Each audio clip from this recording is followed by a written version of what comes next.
CBS News has learned U.S. officials are looking into cases of child brides among Afghans now in U.S. custody who fled the Taliban's rule. According to the Associated Press, who first reported the story, the cases were identified at U.S. facilities in Wisconsin and the United Arab Emirates. A senior State Department official said authorities take these claims seriously.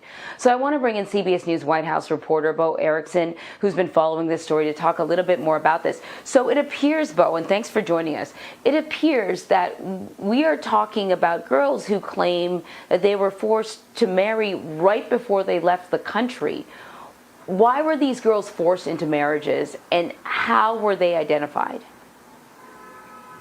Yeah, this is really unfortunate events that have been taking place that we've learned. CBS News was told that U.S. officials are aware of at least several instances where young Afghan girls and young women were forced to enter into marriages outside that Kabul airport in that hurried evacuation in order to either help the young girl get into a family situation in order to board the U.S. evacuation planes, or in effort to help Afghan man enter into a family as well.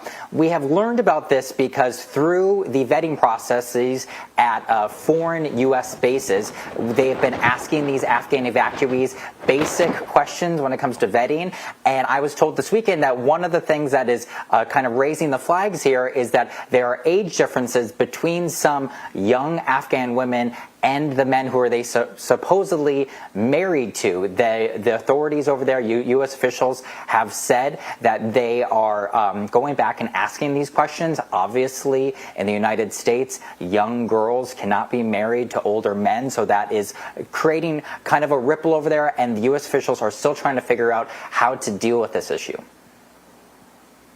Yeah, well, that was going to be my next question is, what happens in the evacuation process if a forced marriage is identified? I mean, on the one hand, if these girls were not, a part of the extended family of an Afghan ally, then maybe they wouldn't really qualify. But then on the flip side, we know that at least the last time the Taliban ran the country, they were brutally oppressive to women. And so for that reason alone, for humanitarian reasons, they may qualify to be evacuated. What are the options? My colleagues and I here at CBS News have been told that U.S. officials are taking this very seriously. They are investigating all potential claims of forced marriages that is being investigated by the Department of Homeland Security and also the FBI on these young women and girls who have actually made it to the U.S. through the evacuation process so far. We've also been told that they've been posting signs in the U.S. military sites here in this country and also at foreign bases, talking out about forced marriages and wanting these women to come forward to notify them.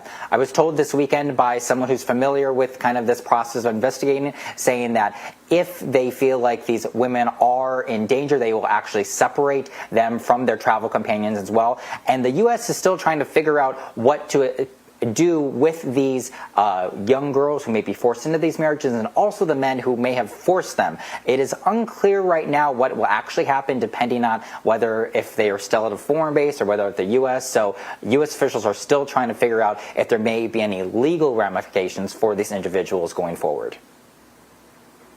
Okay, so meanwhile, there are tens of thousands of Afghans legitimately in this country and at other bases. The Secretary of Homeland Security, Alejandro Mayorkas, says over 50,000 Afghan evacuees are expected to resettle in the U.S. What more can you tell us about where these Afghan evacuees are now?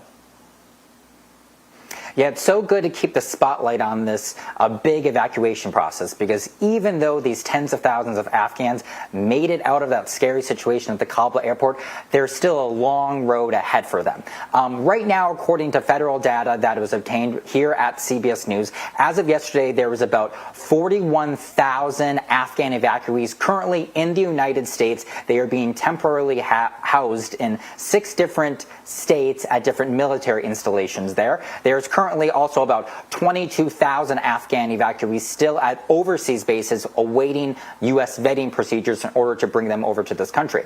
Where are these evacuees right now in the United States? The most of them are at Fort McCoy in Wisconsin. We also have evacuees at Fort Bliss in Texas, and also at bases and military sites in New Jersey, Virginia, Indiana, and New Mexico. The big question is how many of these Afghan evacuees will be allowed by the Biden administration to resettle here in the country? That question is still up in the air. Bo, thank you very much.